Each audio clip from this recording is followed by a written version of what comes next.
This is being recorded for posterity. I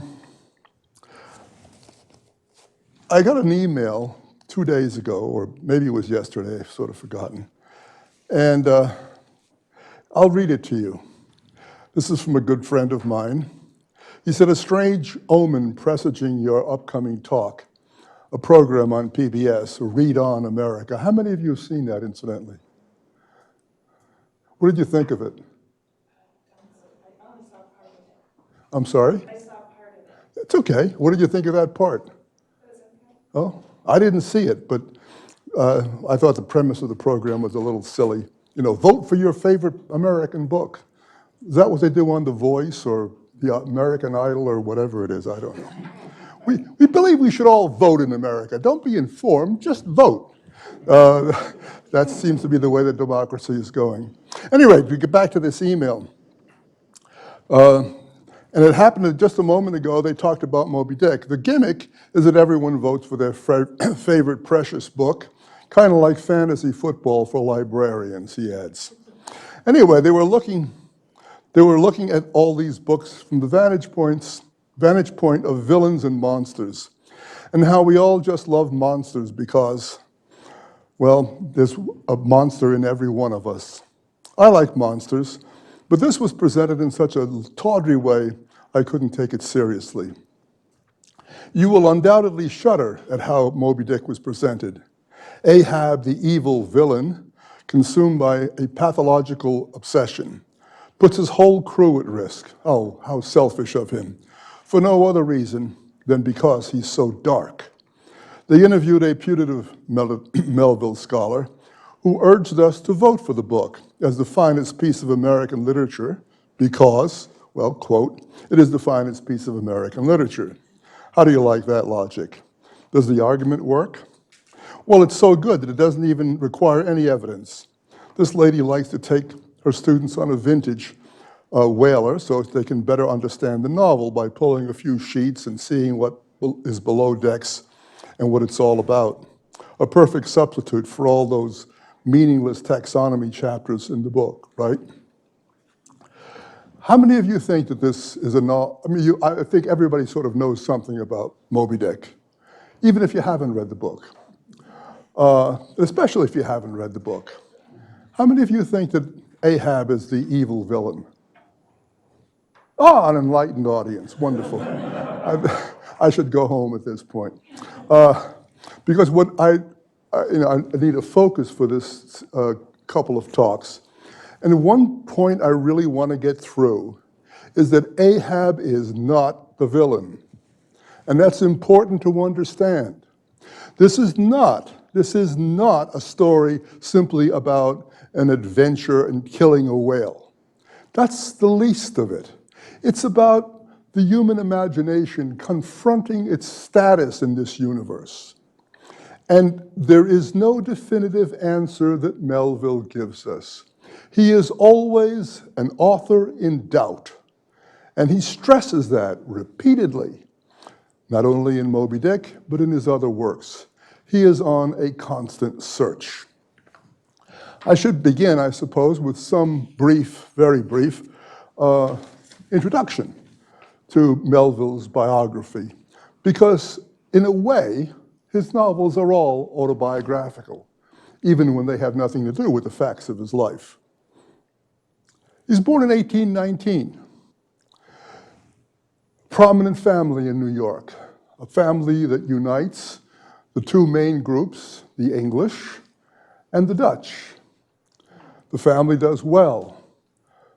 Melville's father is in the import business, and he seems to be doing better than he actually is. He sort of borrows money and does all sorts of things that some politicians have been known to do in order to project a semblance of greater wealth than he actually possesses. But at some point, the whole structure collapses. And suddenly, young Herman, who thought that he was part of the privileged class and was raised in that way in New York City, the family absconds to Albany, New York, to upstate, where Melville is a sometime student at Albany Prep School. But the family finances are in such poor shape that he can't even be a constant student there. So instead of going on, as he might have expected, to one of the great schools in the Northeast, he is stuck and has to find a way to make a living. He does a number of things. Briefly, he gets into his father's line of work, I think dealing with the importation of furs. That doesn't last long. He becomes a school teacher. He doesn't much like that. He works as a clerk. And then, at a certain point, at the age of 25, he decides that he is going to be a writer. He has always been a great reader, and even in these early books, he betrays, or not betrays, but he reveals how much of a reader, how much of a scholar, how much of an intellectual he was, even at that young age, 25. And he starts writing a book about one of his jobs, the work he sought in desperation, which was as a sailor. And he sailed on the first boat, and then the second, and the third. Different kinds of boats. He served on a whaler. He served first on a merchant ship, then on a whaler. Then he served on a U.S. Navy ship. And all of these become material for his books. Now, it's important, if you're going to understand Melville and understand Moby-Dick, that you have some idea of what leads up to it, because it's a journey for him. His first book is Typee, and it's mostly autobiographical, but not wholly so. And this question of what is true and what is not true became the center of discussion about the book for quite some time. And in fact, continued to be until relatively recently, I'd say earlier in my lifetime, when people started paying attention to something other than the factuality. You know, people said, oh, he's lying, this is all made up. And then the fellow who was his companion on the island of Typee came forward and he said, no, it's true, I am the guy who disappeared. And so that gave certain credence to the book, but then other parts of it were questioned, etc. What is this book about? What is central to this book? Is a confrontation of civilization and, shall we say, natural society, a man in his natural state. I hesitate to use the word savage, but un-Western, uncivilized, what shall I say? A very different view, basic view of what man is from what the Christian church taught Melville and taught most people, Judeo-Christian religion. He lands on an island, and he's heard about cannibals on this island. This was of great danger for sailors. The tales in Polynesia, you land on an island, but then you're in danger of being eaten.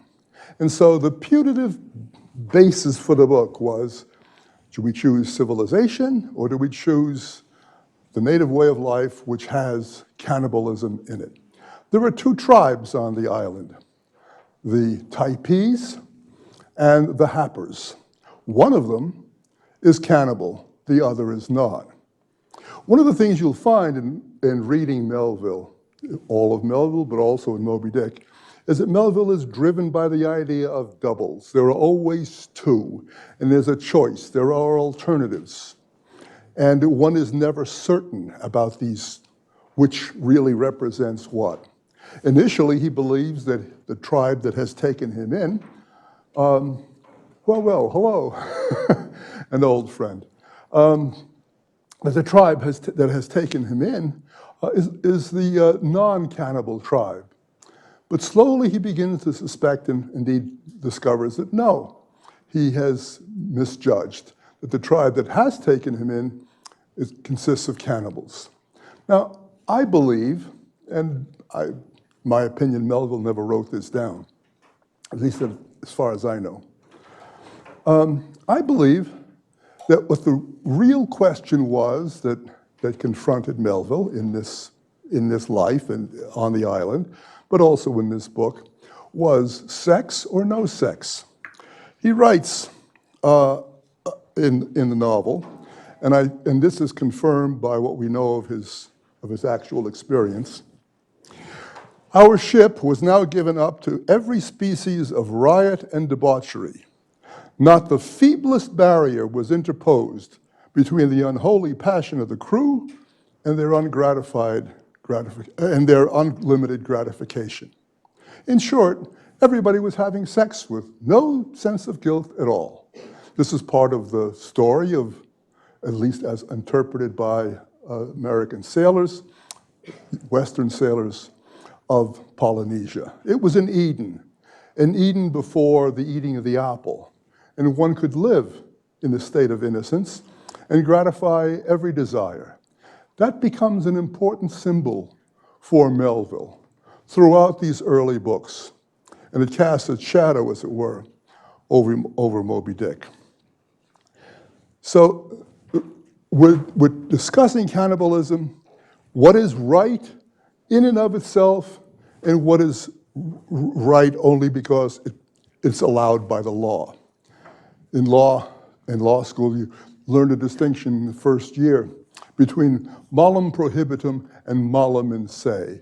A wrong that is wrong because it's prohibited by the laws of society, and malum in se, which is a wrong that is inherently wrong, which is counter to some fundamental principle of existence itself.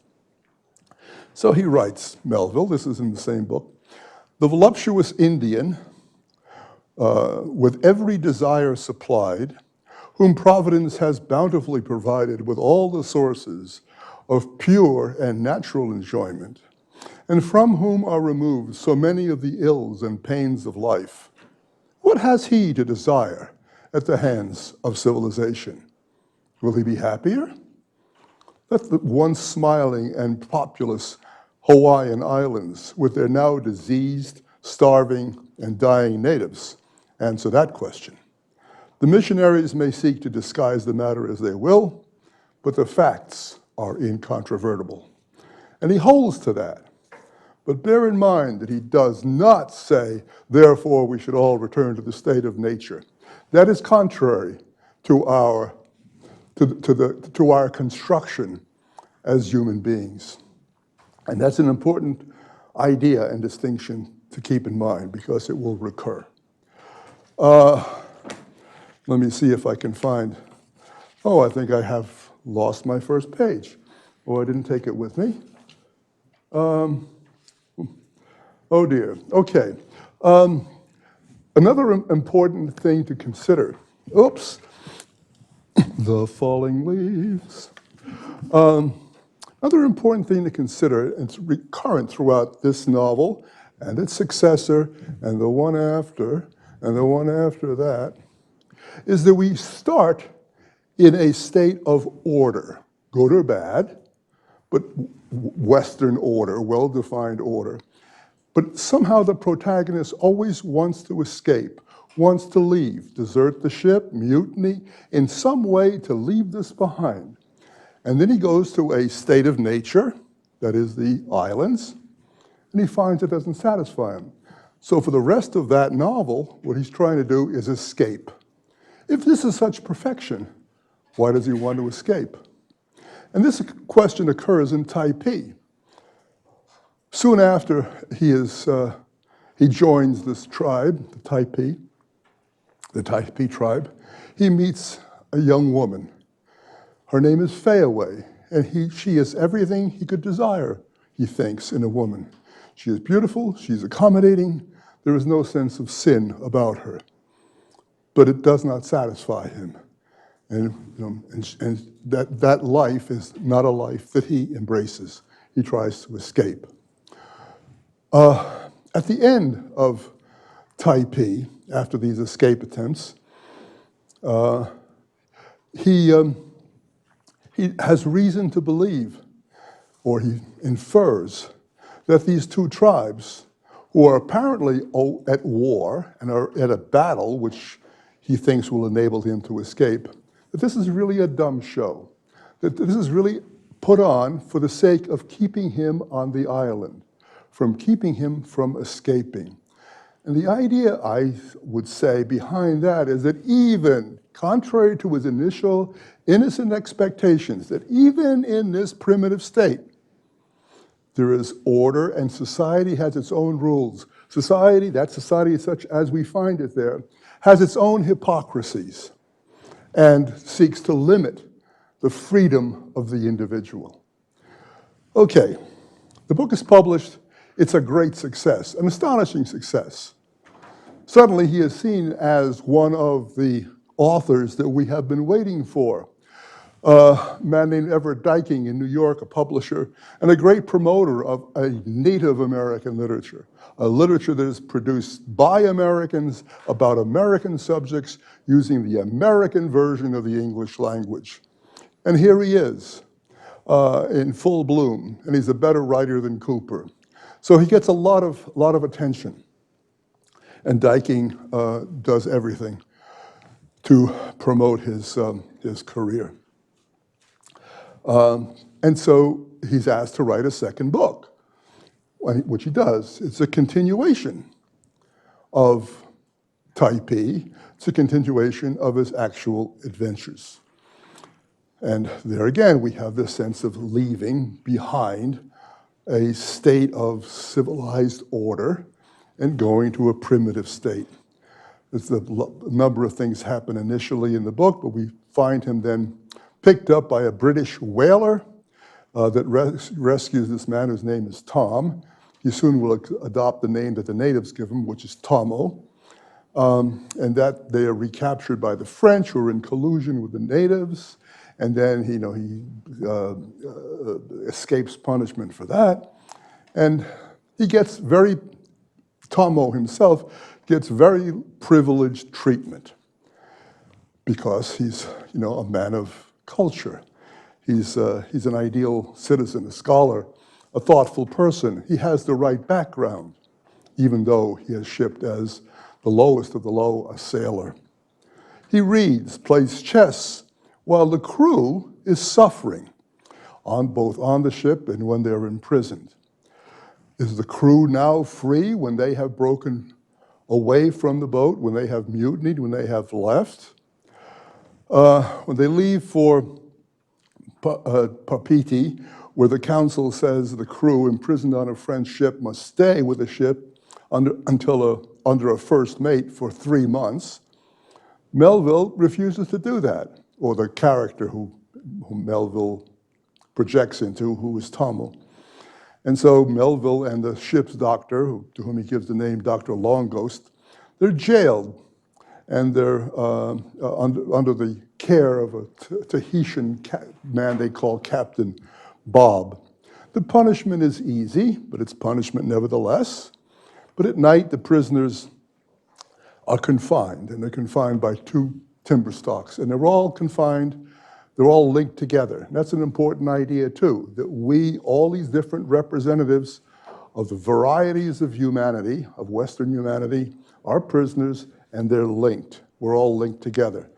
And even in this primitive society, there is a rule of law, of order. You violate the orders, you violate the laws, you are locked up in the stocks. But in the daytime, there's a certain ease in all this. The jailed men trade their sea biscuits for fruit, and they recover their health, and they are gradually given leave to go along the road where there are Tahitian women, and the Tahitian women, let's say, they make very close friends with the the prisoners. So there again, the question of what is wrong, what is right? Is it just because somebody says so? Is it just because someone has the power to enforce a way of looking at life? And there is, very clearly the implication that this garden where they're imprisoned, and it is a garden, in that image that Melville is referring to the Garden of Eden, to this state before one is conscious of sin, where all is permitted.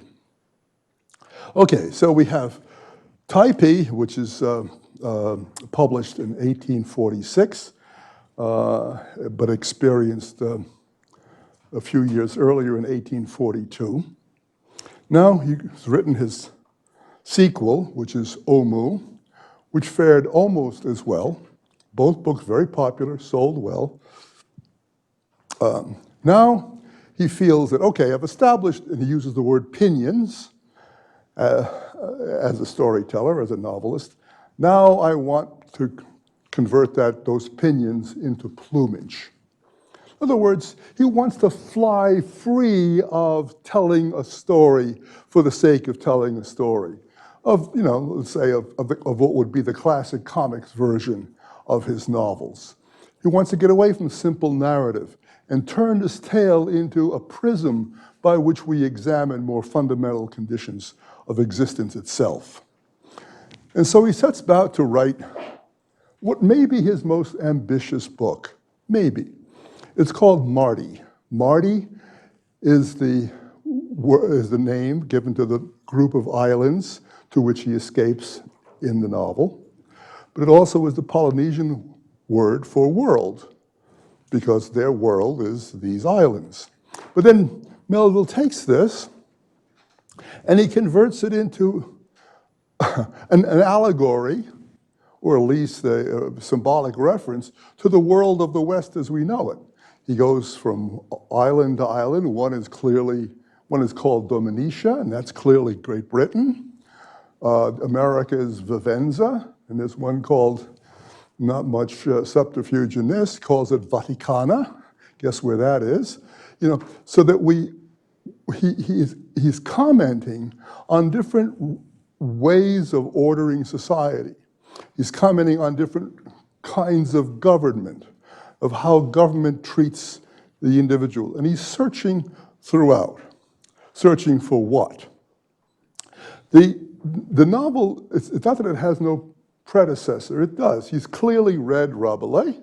He's clearly read Gulliver's Islands. There's a lot of similarity between these islands and the islands and the places, the islands that Gulliver visits in the 4 parts of Gulliver's Travels. He doesn't try to hide it. It's acknowledged.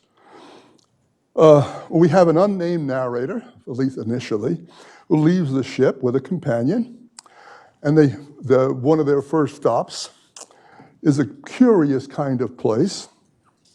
A bunch of canoes are lashed together, there's a canopy over the whole place. And this island consists entirely of priests.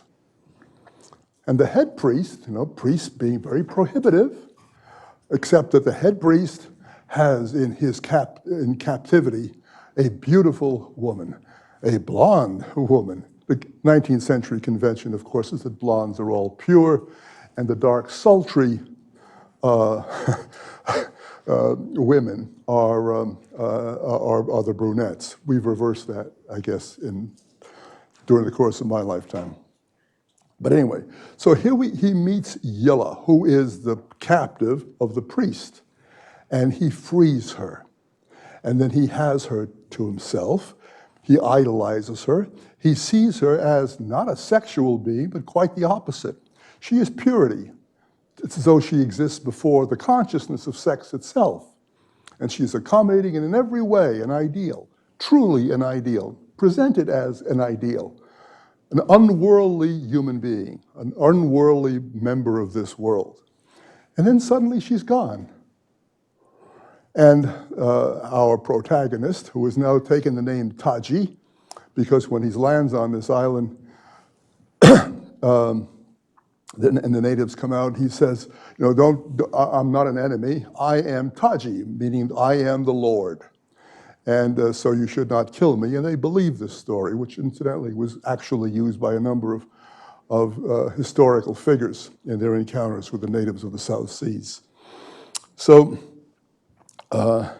when he disappears, he chases her. Now, what has started in this novel as another realistic, quote unquote, romance, a story of leaving a ship and encountering native peoples and that sort of thing, suddenly becomes something else. It becomes a kind of allegory.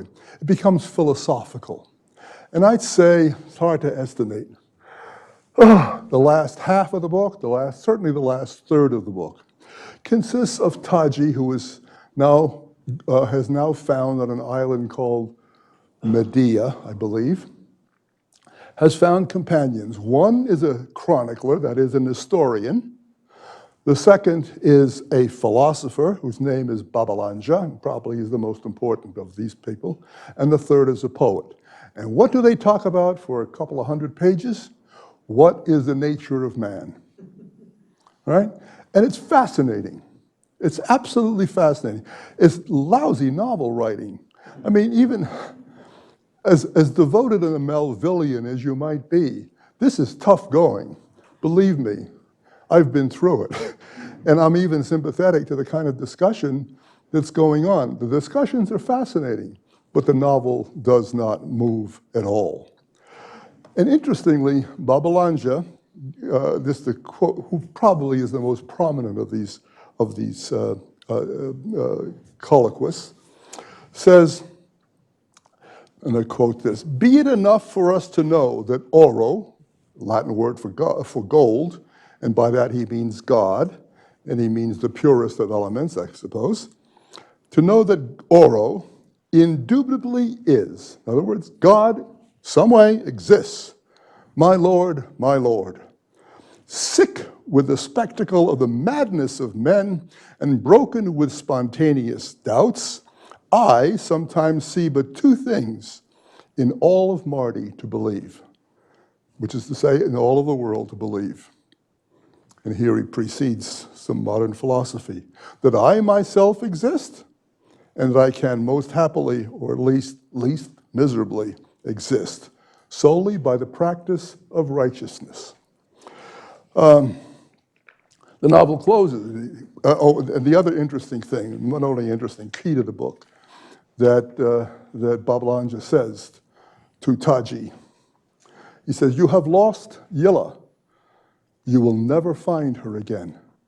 You, having experienced the world, having experienced Mardi, looked into the affairs of men and how men conduct themselves, and the necessary mode by which they continue to exist in a society, you can never go back to that ideal belief that you had, which was symbolized, which was represented by Yilla.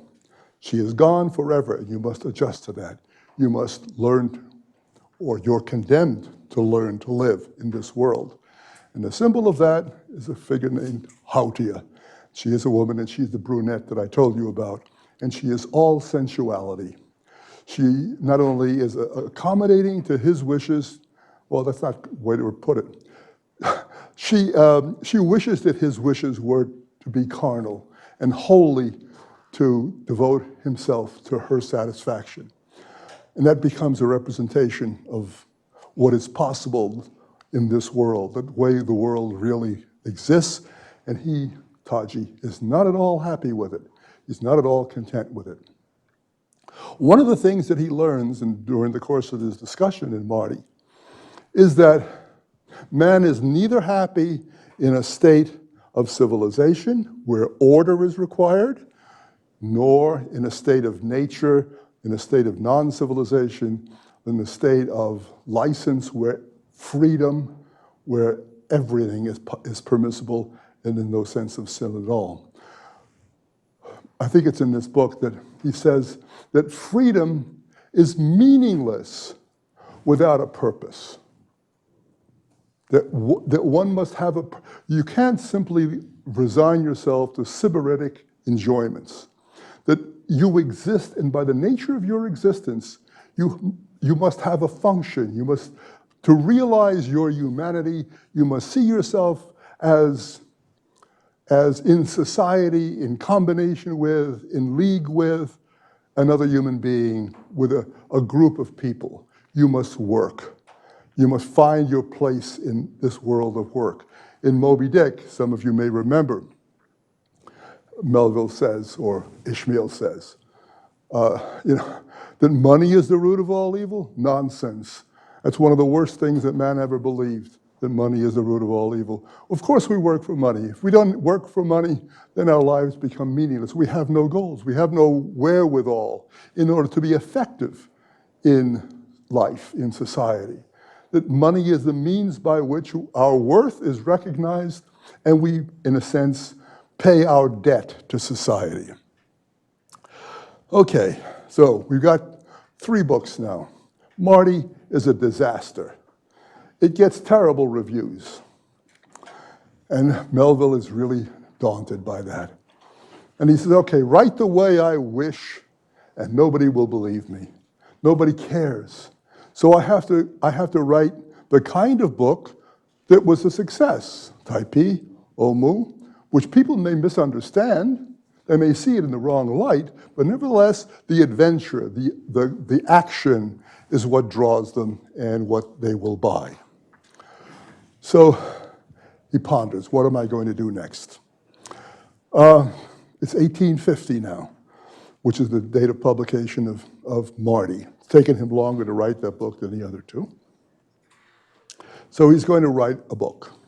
And he tells his publisher, and this is in February, I think it's in February, he said, I'm launching on a book, and then maybe it's a later letter, he says, it will be on your desk in December. And this is Moby-Dick. But the book is not on the publisher's desk in December.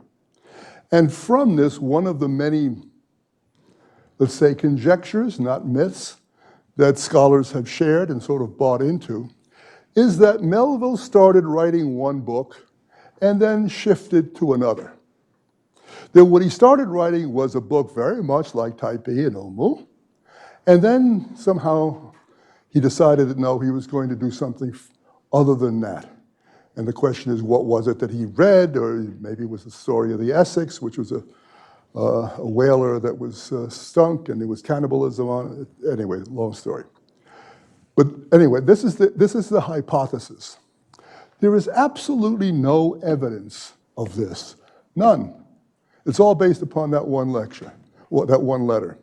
Someone has recently, Hemingway, a Melville, I'm sick, give me a chance. A Melville scholar has actually written a book in which he conjectures that Melville, who is now in Pittsfield, you should go down there sometime. You can actually stand in the room where he wrote Moby-Dick. Imagine that. You can walk on the piazza, which is the porch, where he sees Mount Greylock. I mean, at least I stand there and I just get the shivers all over. It's just a remarkable thing. This is one of the greatest works of the imagination of humankind. It's not only a great American book.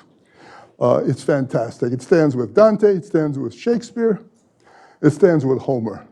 I know. I see John. I can see Edward blanching at that. But it is a remarkable, incredibly intricate, well-organized, poetic expression.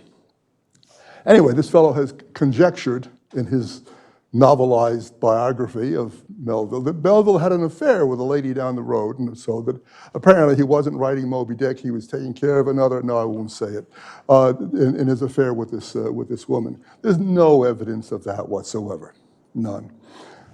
My idea, my thought, not by any means, I don't think it's original, is that he planned it the way it is from the start. And if we look at that first part of the book carefully, we will see all the indications of that. Well, let me return to the succession of novels. Just 2 more between Mardi and Moby-Dick, and then we'll talk about that. Redburn which was published in 1849, which he wrote in 10 weeks. He wrote it in 10 weeks, he said, because he wanted money to buy tobacco.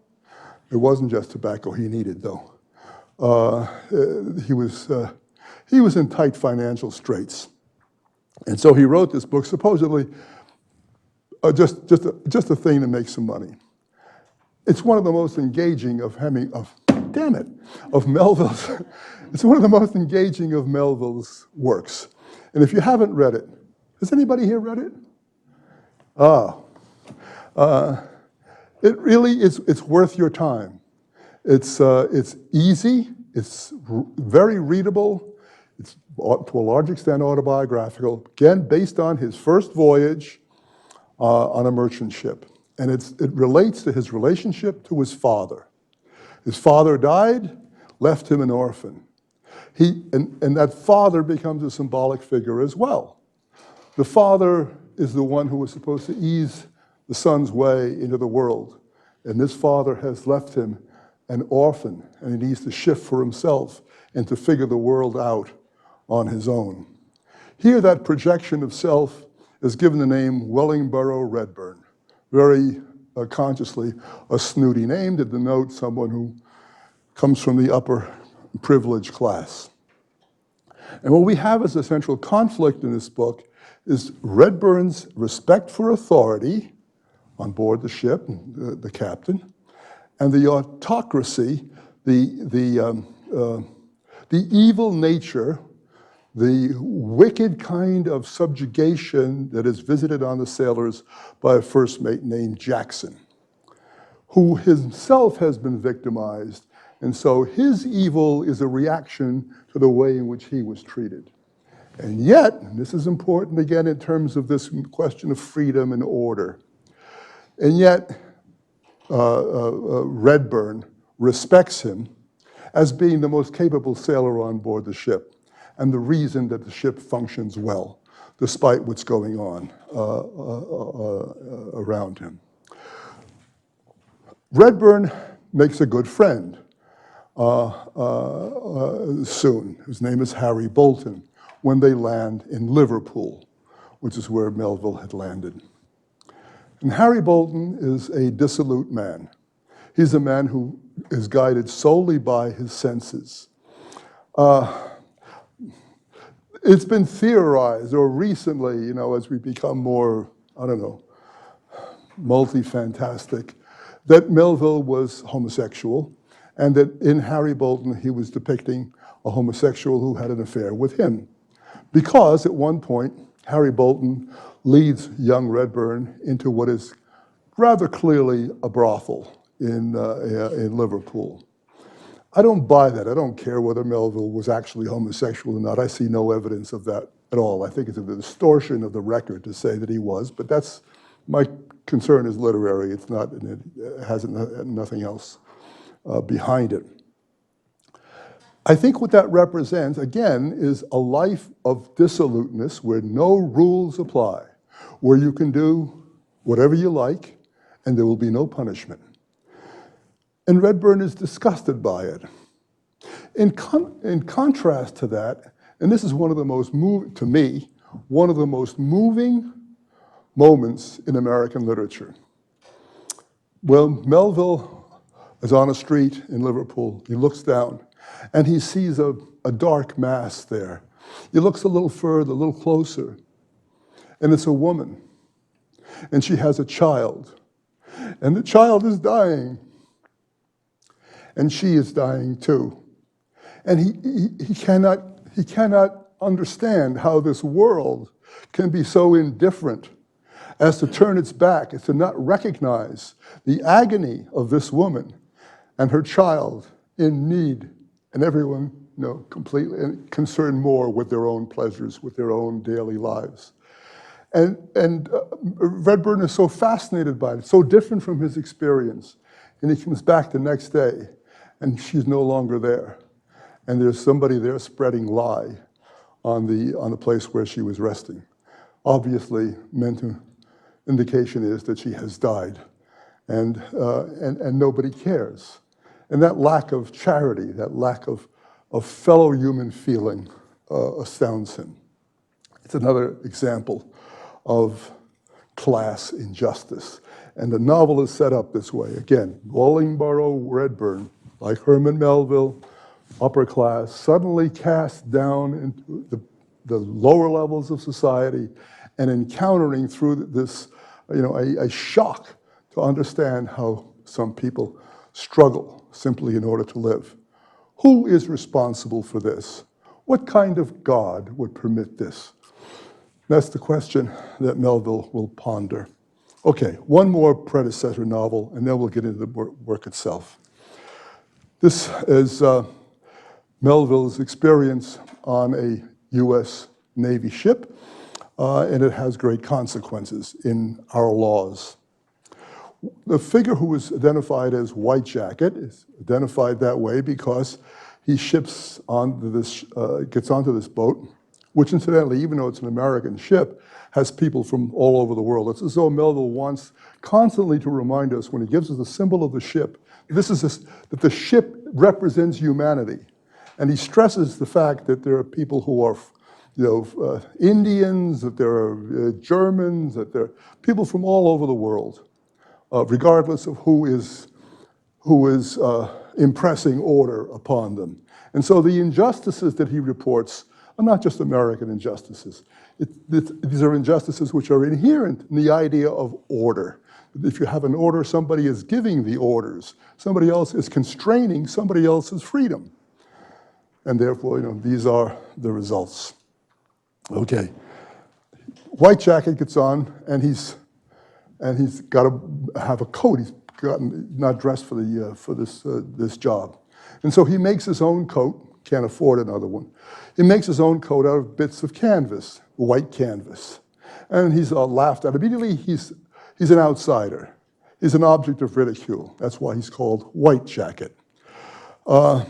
He wants to, when he realizes this canvas is not the best material for a coat, and that it can get wet and he can get sick, so he wants to waterproof it. And he asks for some tar so he can make this white jacket black. Do you smell a symbol in this? Of course. And he's refused. And so he has to make his peace and make his relationship a good one with the members of the crew. At one point, the fact that he's wearing a white jacket results. He's up in the rigging, and the canvas unfurls, and he's knocked into the water. And we're told that the ship, the black hull of the ship, passes over him like a black world. And this counterpoint of black and white, which the white has multiple meanings and the black has multiple meanings. Melville is not an allegorist. And that's the mistake that too many critics or too many people who read the book make. They want to say, that's this. That's an allegory. That stands for that. Nothing is ever fixed that way in Melville. Allegory travels along, one can say, a track where there are two rails. And you always have to know in allegory what the corresponding thing is at the other end of the tie. What Melville does is, when he gives us these, what should we call them, symbols, emblems, is to show us not only their opposition, but also their similarities at some point, and the complexity of each position. So you never, to repeat this again, it's important to remember, you never arrive at certitude.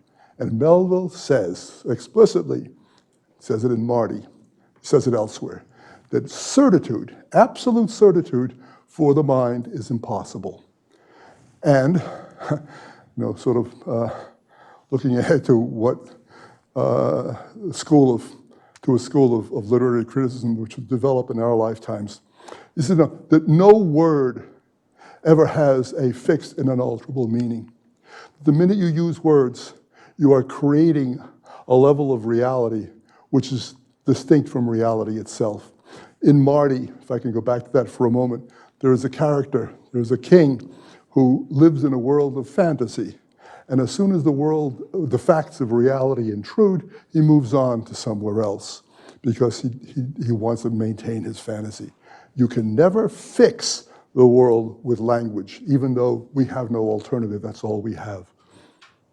Okay, so at the end of this journey, he tosses his white jacket overboard. The journey, which is kind of a Bildungsroman in a way, a journey from innocence to knowledge through his learning of what human nature is through the interaction with the members of the crew. He throws it overboard.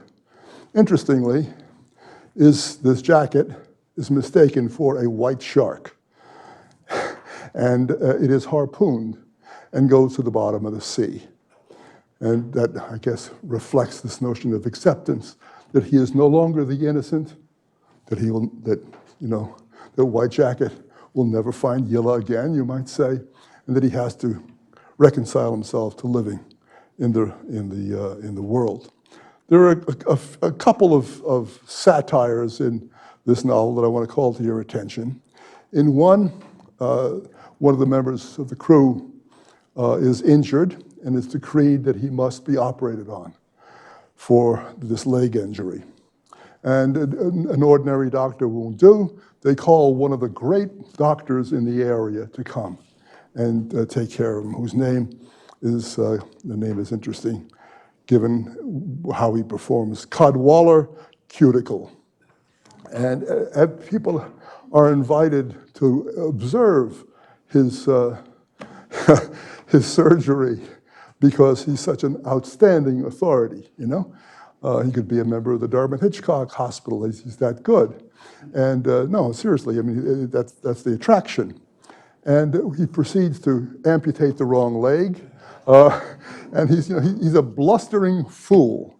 And this, again, is characteristic of Hemingway, who is always ready, while understanding the need for authority, to recognize the arrogance of authority and the kinds of mistakes that they make, which costs people's lives. And the man who's operated on dies as a loss, because of loss of blood. The second concerns a mutiny on board the Neversink. The decree comes down that all men must cut their beards, and they must cut them to a certain length from their chin. Okay, and this is described in the Articles of War. This is actually so. And so the men protest against this. They want to rise up against this law, which is a malum prohibitum and not a malum in se. Go back to that. And, and then the men raise as a counter to this decree of man-made law, Leviticus, in which we're told that we should not trim our beards past the edges. And that to do so is a sin against God. And so the men say, well, we want to obey God's law, not man's law, and what results is a mutiny. Anyway, one of the things that's heavily described in this story is the flogging, the kind of arrogant punishment that's meted out. The punishments which cost men's lives. There's a ship's doctor aboard, and it's part of the Articles of War that a ship's doctor must stop a flogging or a punishment of a sailor when it reaches the point his life is in danger. But they're so insouciant about it, they're so careless about it, that they never stop a flogging, and it just goes on. When the book was published, the publisher, Harper and Brothers, made sure that every member of Congress got a copy, right? Which is not something that happens today. Every member of Congress gets a copy of this book citing the misdeeds and what's happening on board an American ship where sailors, most of them, or many of them, Americans, are denied the rights that we fought the revolution in order to obtain. And thereby, new laws were passed, and flogging was forever after forbidden in the United States Navy. Okay. Do people need a break? 10 minutes or so? No. Yes? Yes? No? Speak. Yeah, I think I can go on a little bit more. If you're not, if the seat of your pants isn't bothering you, let's go on. All right. Let's think about this book that he now, after White Jacket. See, it's good for me to teach. I love it. It's like, I'm like Antaeus, you know Antaeus, figure in mythology that when he hits the ground, his energy revives. Yes, okay. So let's think about this book. Let's think about how it's put together. And Melville's been criticized for it. Why is the book so celebrated? Well, it's a good story. He writes so well, But is the book really understood? In general, I think that that's not so. And some of the very things that he's criticized for, or that are sort of excused, are part of this design. And I think that design has to be understood. Okay? Just think if you're writing a novel, and you start off with one character, Ishmael, and you talk about Ishmael for 100 pages, let's say, depending upon the edition. And then suddenly he disappears. He's still a narrator, but no longer are we told about what happens to Ishmael. He disappears for about 100 pages. It's even been said by people at the lectern and in books that we no longer know, that we do not hear the name Ishmael after that. That's not true. It appears in a couple of places. I, Ishmael, was a member of that crew, etc. But he certainly is, the impression is justified because he seems to disappear, to become pure narrator. And in fact, to narrate things that he could not possibly see, where it says, Ahab alone in his cabin. Well, what happened to the narrator? How could he relate these events if Ahab is alone in his cabin? So this is put down as a mistake, as evidence that Melville started off writing one novel and wrote another. I don't think that's true at all. The novel is divided this way for a purpose. First, we are given not just an account of what Ishmael has done, we also get an account of how he thinks, of how he sees the world. And that will be held in contrast to Ahab. And those are the two rails. I don't want to make an allusion to allegory because it's not what it is, but those are the two main ideas which define the tension of this novel. How are we to react to God's apparent indifference, to God's apparent silence? All right. Now, let's hold that thought for one moment and look at how the book is organized. I should say a little bit about the history of the book itself. The book was written in the United States, in Pittsfield, Massachusetts, and Melville had the book set up in type. The plates were made, ready to start, move paper over them and be bound and published as a book. But because of the copyright situation internationally, Melville felt, with some justification, that the book would be better protected, would have wider coverage, wider protection, if it was copyrighted in Britain. And this was not an uncommon practice, okay? So it's to be published first in Britain, even though that's not the first edition of the book. And the plates, apparently, or at least some manuscript, we don't have any manuscript of this book. This is all conjecture, well, the fact that it's being published in England first is not conjecture.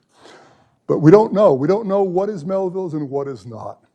So the book goes to, I should say with the American edition on the plates, it's called Moby-Dick. And back in, late 50s, early 60s, when American academians started going crazy about the importance of every little dot and tittle being authenticated by, what was the best copy as from the hand of the author. Looked at the title page, this on the American version of the book, and saw Moby-Dick. And so what when I was in college, read as Moby Dick, suddenly now everywhere you see Moby-Dick. You will not read Moby-Dick with a hyphen anywhere in the succeeding 600, 700 pages, depending upon the edition. All right, so that was that little a side note. The book is sent to England, and there it undergoes some changes, some obvious mistakes, spelling mistakes and so forth, are corrected. Some things that are looked upon as being perhaps blasphemous, or at least not in line with the publisher's own religious views, we suspect or we conjecture we don't know, are changed. Some things are left out. Some things are added. Did Melville do it? Did Melville write a letter and say, by the way, on page so-and-so, do this? We'd have no evidence for it. We just don't know. One of the chapters, a chapter called Postscript, is left out of the English edition. My guess is that when the British Typesetter looked at it and saw the word postscript. He assumed it was to go at the end of the novel, and then forgot about it. But a whole chapter is missing. Not an important chapter as it is, but nevertheless, that's missing. There are paragraphs that are omitted, and paragraphs that are rather radically changed. I don't mean to suggest that the whole book is rewritten, but they are significantly different. One of the things that's different, if you have a memory of the book, is that the book starts out not with "Call Me Ishmael." The book really starts out with a chapter, not a chapter, but whatever you call it, not really a preface, but called Etymology. And then etymology is followed by extracts.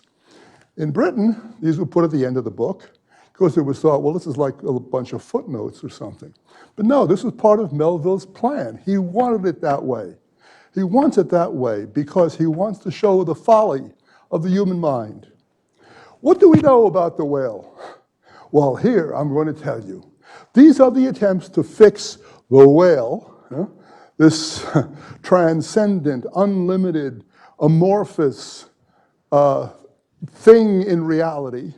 Once we give a name to it, we try to fix it. We associate it with certain things. And as a result, we move away from the essence of the reality. We can never speak, says Melville, of that reality in a pure state. And so let us look at the etymology, what different people have called the whale. Does that get us any closer to knowing what this whale really is? What lies behind the figure of the whale? After we have that list of words, we move to extracts. And this is I think it's worth a moment of reading. It will be seen. I should wear my glasses for that. What did I do with them? Here they are. I've not worn them for the longest time, but I've got to do that now. It will be seen that this mere painstaking burrower and grubworm of a poor devil of a sub-librarian appears to have gone through the long Vatican and street stalls of the earth, picking up whatever random allusions to whales you could always, anyways find in any book whatsoever, sacred or profane. Therefore, you must not, in every case at least, take the higgledy-piggledy whale statements, however authentic, in the extracts, for veritable gospel tautology. Oh, that's not true. I mean, sometimes I've actually read articles where people say, Melville made a mistake in saying, thus and so in the extracts. He starts off by saying that people make mistakes. That's the point of bringing in the extracts. Far from it. As touching the ancient authors generally, as well as the poets here appearing, these extracts are solely valuable or entertaining, as affording a glancing bird's eye view of what has been promiscuously said, thought, fancied, and sung of Leviathan by many nations and generations, including our own. So fare thee well, poor old sub, whose commentator I am.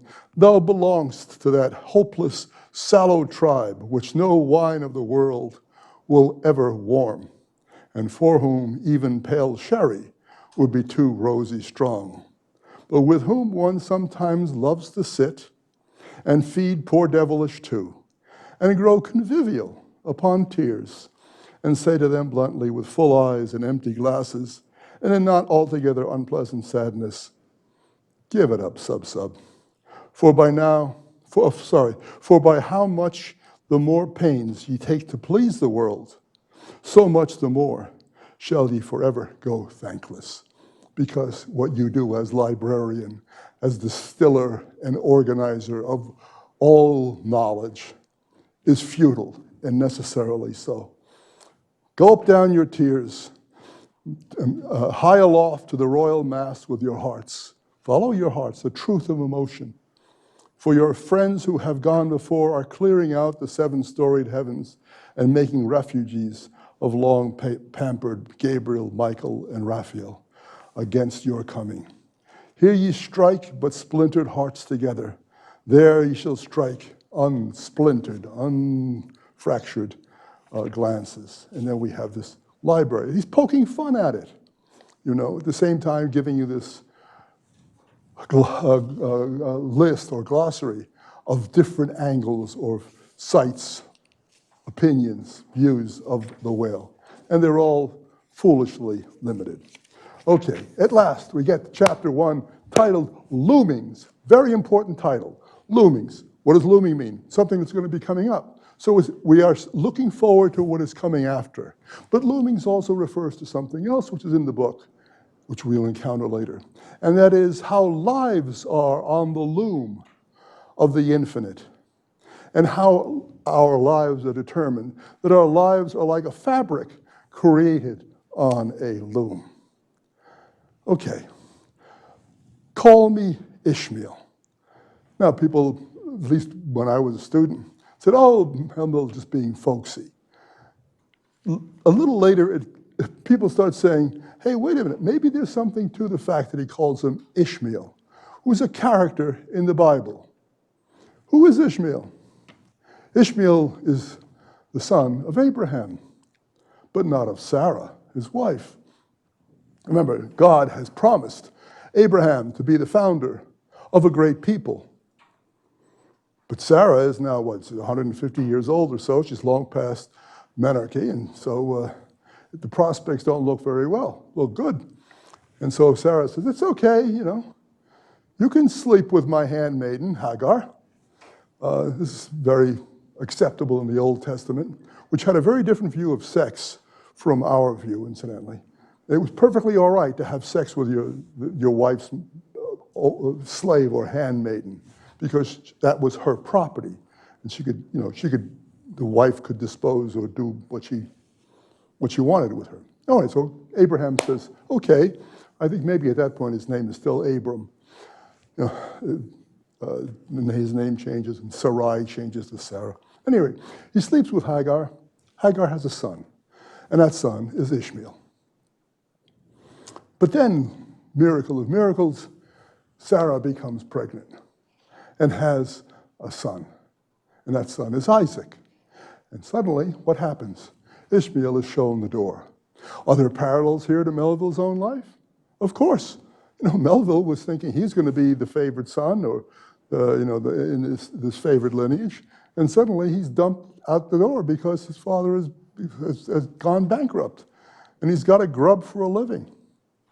So there's that identification with Ishmael. But also, of course, in the nature of the story itself. Because what happens to Ishmael? He and Hagar, his mother, are sent away. That image, that recurrent theme of the orphan is something you cannot ignore in Melville. That not only we see orphans who are sort of screwed by life, but that man essentially himself is also an orphan. That again and again, the person who must figure things out is the orphan, who is caught between worlds. Okay, call me Ishmael. And what does he tell us? And I should finish the story of Ishmael in the Bible. Of course, Ishmael becomes the founder of another great nation, the nation of Islam. And the Muslims look to Ishmael as they're an Abrahamic religion by virtue of Ishmael, who is, and again, it's important to emphasize he's from another. Ishmael in the Bible represents another culture, or at least in our world, or the world that Melville is writing in. Ishmael is not a Christian, and so much of his understanding of the world as projected through his protagonist is a Christian view of the world. Well, what about our brothers, the Muslims? And that's something he plays with throughout, the idea of the other, and that we must recognize the other's humanity. Okay. This is worth reading if those of you who haven't reread this for this session. He says, whenever I find myself growing grim about the mouth, whenever it is a damp, drizzly November in my soul, whenever I find myself involuntarily pausing before ruffian warehouses and bringing up the rear of every funeral I meet, and especially whenever my hypos, That was a 19th century word for depression. Whenever my hypos get such an upper hand of me that it requires a strong moral principle to prevent me from deliberately stepping into the street and methodically knocking people's hats off.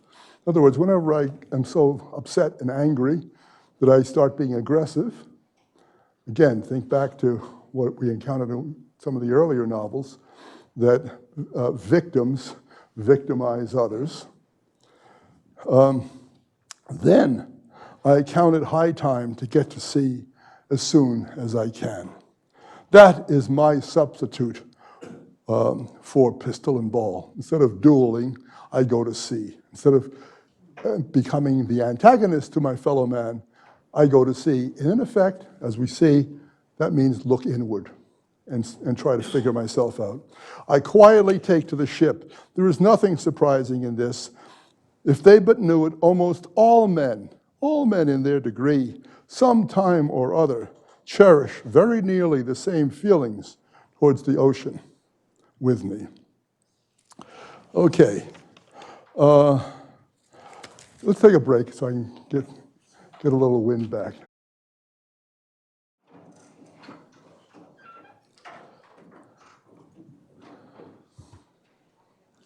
Okay, we all back? All right. So the decision that Ishmael has made is to go to see the world. And what that means is, in a sense, to not get lost in himself, but to see what is other than himself, to make contact with other human beings, to make contact with society. At the same time, he's also engaged on an inward journey. Again, those contrary directions in Melville are very well pointed out. I don't know if anybody has a book, but in that first chapter, he notes how people are drawn to the sea. And the sea has symbolic value here. It represents more than just water. It also represents origins. It represents the font of life. It represents the mystery of life and various other things. And he says, look, here come more crowds pacing straight for the water and seemingly bound for a dive. Strange. Nothing will content them but the extremist limit of nothing will content them but the extremist limit of the land. We'll encounter that idea again very soon. There's something in us which, at the same time, we cleave to the land for safety and security and familiarity and nourishment, which drives us beyond to that which we cannot fathom, which causes us to speculate, to try to reach into the inner meaning of things. Loitering under the shady lee of yonder warehouses will not suffice. No, they must get just as nigh the water as they possibly can without falling in. And there they stand, miles of them, leagues, islanders all, us. They come from lanes and alleys, streets and avenues, north, east, south, west. Yet here, metaphysically as well as in a sense in reality, yet here they all unite. We're all in the same mess. We're all in the same quandary. We're all in the same place. And he says, there's magic in it. Let the most absent-minded of men be plunged into his deepest reveries. Stand that man on his legs, set his feet a-going, and he will infallibly lead you to water, if water there is. Yes, as everyone knows, meditation and water are wedded forever. And he goes on to talk about the artist and what power that the sea and what the sea represents has over the artist. And that again takes us back to Mardi and the dialogues that went on there. Why did the Greeks give it a separate deity, the sea, and make him the own brother to Jove? Surely all this is not without meaning, and still deeper the meaning of that story of Narcissus. That's an important figure to allude to. Who, because he could not grasp the tormenting, mild image he saw in the fountain, plunged into it and was drowned. Because he could not grasp the tormenting, mild image he saw of himself. He plunged into it and was drowned. That there is perdition, there is loss of the very self that questions if you isolate yourself to the degree that you only limit yourself to your own image. But that same image we ourselves see in all our rivers, all our oceans and water. It is the image of the that image which we see, which is our own image, is also the image of the ungraspable phantom of life. And that's what we're going to be pursuing. And this is the key to it all. In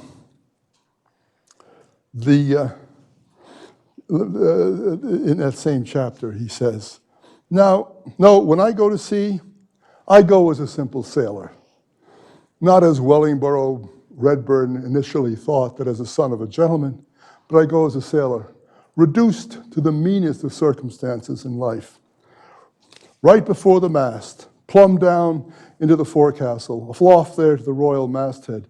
True, they'd rather order me about some. There's that sense of order, of limiting what your choices. They order me around some and make me jump from spar to spar like a grasshopper in a May meadow. And at first, this sort of thing is unpleasant enough. It touches one's sense of honor, particularly if you come from an old established family in the land, like the Van Rensselaers or the Randolphs or Hardy Canuts, or like the Melvilles. And more than all, if just previous to putting your hand into the tar pot, you have been lording it into the tar pot, into the reality of this life. Again, think of that image that he explored in White Jacket. You have been lording it as a country schoolmaster, as Melville himself was. Damn it, I can't do it. Lording it as a country schoolmaster, making the tallest boys stand in awe of you. The transition is a keen one, I assure you, and Melville knows, from a schoolmaster to a sailor, and requires a strong decoction of Seneca, the Roman philosopher, and Stoics, to enable you to grin and bear it, which is what one might do. But even this wears off in time. What of it if some old hunks of a sea captain orders me to get a broom and sweep down the decks? Huh? He's speaking now in favor of subjugation as a necessary evil or a necessary handicap to life itself. What does that indignity amount to, weighed, in the scales of the New Testament? What does that indignity amount to, weighed in the scales of the New Testament? And what does the New Testament tell us? It tells us to love one another. What is that indignity compared to that? Do you think the Archangel Gabriel thinks anything less of me because I promptly and respectfully obey that old hunks in that particular instance? Who ain't a slave? We're all slaves, is what he's saying here, in some way, if we participate in a society which has a hierarchy. And that's really the definition of society itself. Okay, now he goes first to New Bedford, and we have a number of encounters there. This is part of what some critics have said has nothing to do with the story of the chasing of the whale. But it does. We'll see that. Because it's in New Bedford, which is the hub of whaling at this point, that he will meet Queequeg, that he will learn something about the nature of the profession he is about to engage in. He's in New Bedford, and he understands it's a dangerous trip that he's about to go on. And he's kind of depressed by that. And the first thing he hears is a lot of whooping and hollering. And the sign is the trap. He's looking for a place to stay. And what's going on there is, again, this contraposition of black and white. It's a bunch of black people. And what they're doing is shouting and, raising their voices as though to deny the reality of death.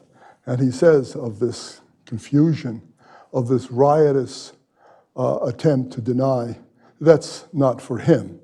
So he moves on, and next he sees the spouter inn. And this is the contrast now, the other side, the other leaf, to what the tripods represents. This is the acceptance, or at least the reminder of death. This is the spouter inn. What is a spouter? The spouter is the whale. The spouting of the whale is the whale's drawing breath. Is the spirit of life itself, at least represented by the whale. So he goes from there then to Nantucket. Why? And he explicitly tells us, because Nantucket is the origin of the whaling industry. Once again, Melville and Ishmael is trying to get to the base, the root of things. What is this? What does this industry, what does this quest represent? And at the spouter inn, he sees a painting. This is also predictive of what's going to follow. And he sees it's a ship in a storm, as his ship will be in a storm. And he tries to study it. And he sees a black mass in the middle of it. And what is it? It's a ship that's caught in this terrible storm. And he wonders if this is the presage of the fate that he is going to. Then he meets Queequeg.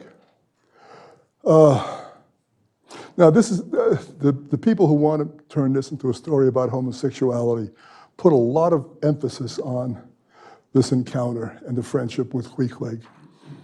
I have no objection to a novel which would include such a consideration. But if you think about it, if what is being represented is a homosexual encounter, then that takes us away from the direction of the novel. Trust the design of the novel itself, not because you see a few words and you say, you lift them out and you say this represents this, and you make it into something entirely different. If you see this as the beginning of a homosexual relationship between the white man and the black man, or at least dark man, as Leslie Fiedler did in his book on the American novel, and others followed in his path, you really destroy the fabric of the novel. Not because it's homosexual, but because it doesn't make sense in terms of the design. Anyway, okay. So he meets Queequeg, and in a sense, they marry. They marry in recognition of each other as human beings. That's the meaning of it all. We have a chapter called the counterpane. A counterpane is a quilt. It's a heavy blanket, if you like, that sits on top of the bed. And what happens during the course of the night? Ishmael thinks that there's somebody else's arm there. I'm sure you've all had this experience when your arm falls asleep, and he touches it and he doesn't feel anything. He thinks it's somebody else. And then he realizes it's his own arm. And so is Queequeg, like his own arm that he, in his limited vision, doesn't recognize as his own. We must see Queequeg as a brother, as another self, as that which we need, the companion, in order to be human. And what we'll see in this chapter, but also in succeeding chapters, is an emphasis on the meaning of being alone. Ishmael tells us about childhood and some, I've forgotten now what the petty offenses, it's in the book. And he's sent to his room to be alone. And he says, I would rather have been slippered, that is, beaten with a slipper. I would rather have been punished than sent off alone. The terror of being alone. And this is picked up from Queequeg's side, too, that he does not wish to be or cannot be alone, that he's less if he is alone. And that recognition that we're all caught in the same fix of being alone. Being alone, totally alone, may give you freedom, but it makes you less than human. And that is the motif that is unfolded as the novel proceeds. There is fear. These people fear each other. Ishmael initially fears Queequeg. because he's different, because he worships a different God. But then soon sees that he's a human being like himself, it says so, that he responds to the same needs that Ishmael has, including the need for companionship, including the need for love, which is not sexual love necessarily, perhaps could be, but certainly, that love which unites us, certainly a basic Christian belief. But the pagan here, Queequeg, also has the same need. And we see in a shadow representation of the Christian Mass, Queequeg worshiping his idol Yojo, and what he does in recognizing his own limitations and pleading to the unknown, to that which he cannot control, for some embrace, for some recognition. And that becomes a thread which will lead us to the end of the novel. It is sustained, it is important. If you miss that, you miss it all. And it has to do, not with Ahab at this point, but it has to do with Ishmael. All right, I see that the old clock on the wall is at 1:15, and you've been listening to my labored voice long enough this time. We'll meet again in 2 weeks. I've been going rather slowly at the beginning because I think it's important to have this background. I really do think it informs the novel. And we'll move a little more swiftly. Next time, I hope we'll be able to finish it all before I'm finished. And, I thank you all again for coming. And if you haven't read the book, give it a shot. Look at it, read it. It's really important. Okay, thank you.